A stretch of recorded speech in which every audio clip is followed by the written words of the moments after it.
And it begins. Holy goodness gracious, great Scott and puddings. How are you today? I'm doing great, and I want to tell you why.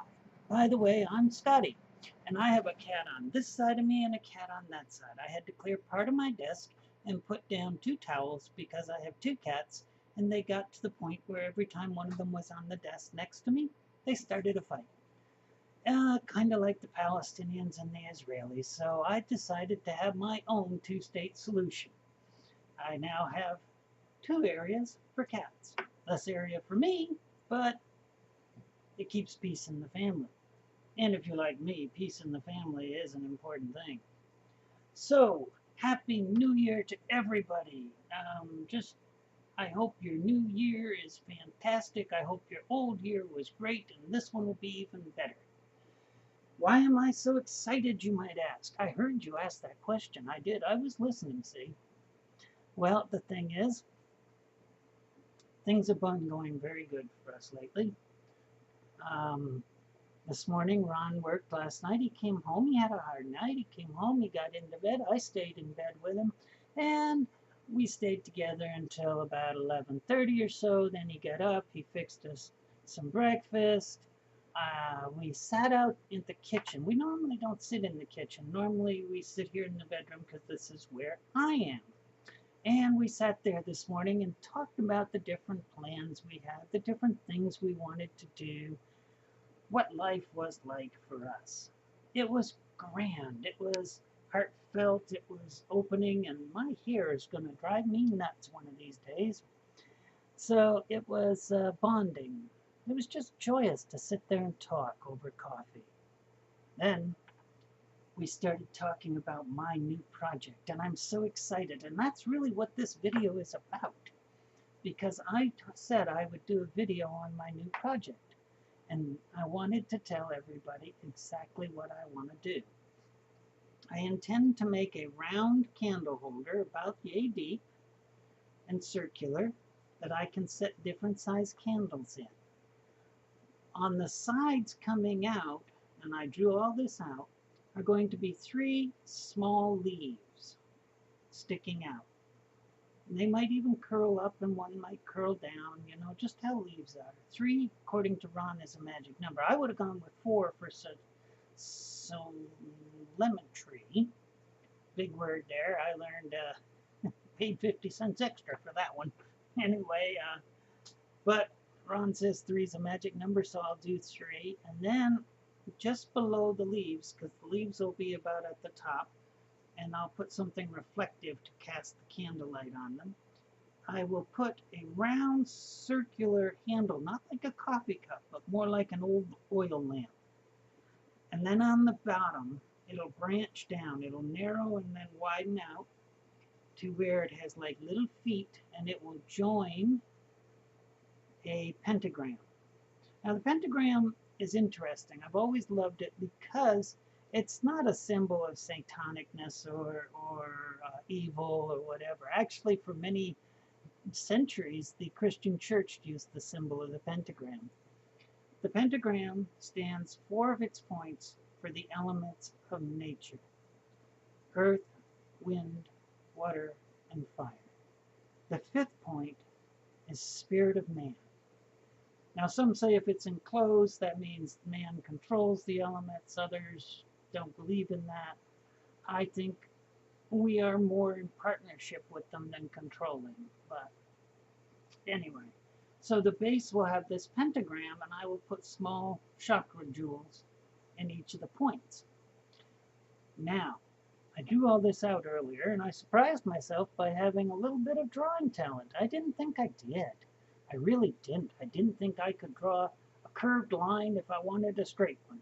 But anyway, that didn't really make a lot of sense, did it? Well, don't worry about that. I don't make a lot of sense anyway. So I drew it all out. Ron and I looked at it and loved it. And I'm trying to decide, I think the best way to do this is to do it in parts. That way, if I don't like it, I can change the part and then hook it together. I think that's the thing to do. Now, One other thing, I wanted all your opinions on this. Please send anything good, bad, constructive, whatever you think on these creations, because I'm going to get into this sculpting thing. I really got a bug in me to do it. Now, the last thing, or two more things, is Xbox. Ron got me, well, I kind of got myself, but it was a cooperative effort. I got a gift from a friend and everything, and I'd saved all year. I got the Xbox One for Christmas. Problem is, I had a lot of games on my Xbox 360. And all this time, I couldn't get my old games onto my new one, and I was all frustrated because when I bought it, it said, oh yes, you can play your old games. So then yesterday I went into my old game unit and I transferred my licenses, but it didn't tell me where I transferred them to. Now I'm upset because today I finally was able to get through all of the Microsoft stuff and find out why. First of all, I hadn't registered the consoles. Got to register them so Microsoft knows everything you're doing and all that stuff. I thought by having just an account, it would automatically forward all my games and everything to that account. No, you had to register each device. So I did that. Then stuff started showing up, but not on the consoles. Turns out that Microsoft has not made all the old games compatible with the new machine. So even though I've paid for the old games, I might not be able to play them on my new machine. And now that I've transferred the license, I don't understand what that means. It says I can do it 3 times a year, but I don't know anything about it. So if any of you out there play Xbox and have had this situation, please let me know so that I'm not driving myself crazy. I'd hate to have to rebuy all those games when they are compatible because, you know, even though they weren't expensive, most of them were only $9, $10, it adds up. The last thing I want to talk about, and I'm not really sure I'm going to get into this. Oh, yes, I am going to get into it because I'm not sure what to do. The other day I was in a bad spot, and a couple of people noticed it. My brother Randy noticed it. Said I didn't sound like myself. Well, I wasn't. I was sitting in the dark. I had pulled the dark down shades so Ron could sleep, and we have to really change this situation. He's, like I said, building another room for me to put my computers in and everything because I cannot be in the dark like that. I go dark places. I was on YouTube and they had this thing about the 10 youngest killers or whatever in our country. And I watched a video of this skinny, little 11 to 12-year-old boy being led into a courthouse. This is a little boy. The detective, the officer's hand could go right around that boy's arm with no problem. I can't even do that with my own. Okay? I mean, we're talking little arms, little boy. Did he do something horrible? Yes, he killed some people. But this little kid who came not even hardly up to their waists was shackled with handcuffs, chains around his waist, his arms handcuffed to the chains on his waist, his feet were handcuffed and chains coming from his feet up to his hands. I mean, at first I was like, if the kid had been older, that would have been a bondage movie or a horror movie. This kid was trussed up like a turkey, and I thought to myself, there is no way all of these officers around there can be that scared of this kid. If he took off running, they could have tripped him. I mean, my God. There was officers all around. 2 of them had him by the arms. And like I said, their hands went right around his arms. You think he was going to wrench free, do a karate move, and hi-ya-ha, and jump over their heads and run?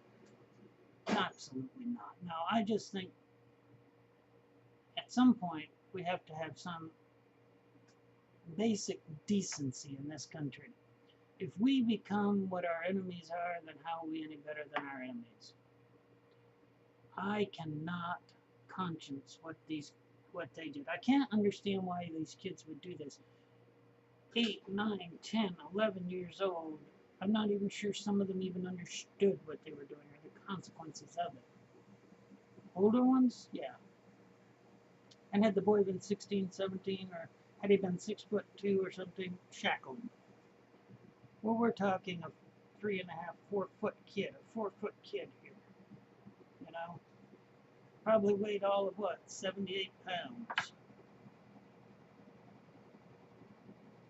He was probably more scared of his grandmother giving him a spanking at that point. I don't know the kid's history. Most of these kids that were in that video were abused, one way or another, and some of them pretty dang badly. And for the grace of God, there goes any one of us. Alright? But, I'm sorry, that's what struck me about the whole thing. It wasn't what the boy had done wrong. It was how the officers, how the court system was treating him. I could not in conscience be the judge and have that boy come in shackled like that. If I'd have been on the jury, I'd have said, okay, you know, I'm weighing two different things. I don't like what we adults are doing to this child. On the other hand, what's the child have done? Maybe the solution is not draconian punishments, fear of God into anybody.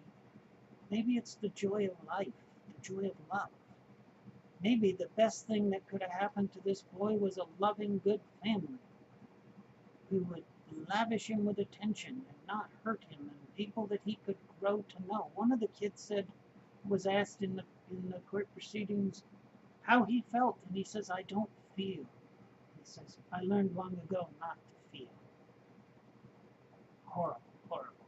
So, I immediately realized that I was going down a very bad path there, and I got out of that and I started watching some funny stuff and doing some other things, and thinking about this new design I wanted to make for the candle holder. Alrighty, this is Scottie's video for today. I hope you've enjoyed it. It's not as hilarious as some of mine. It had some serious content. It had some good content.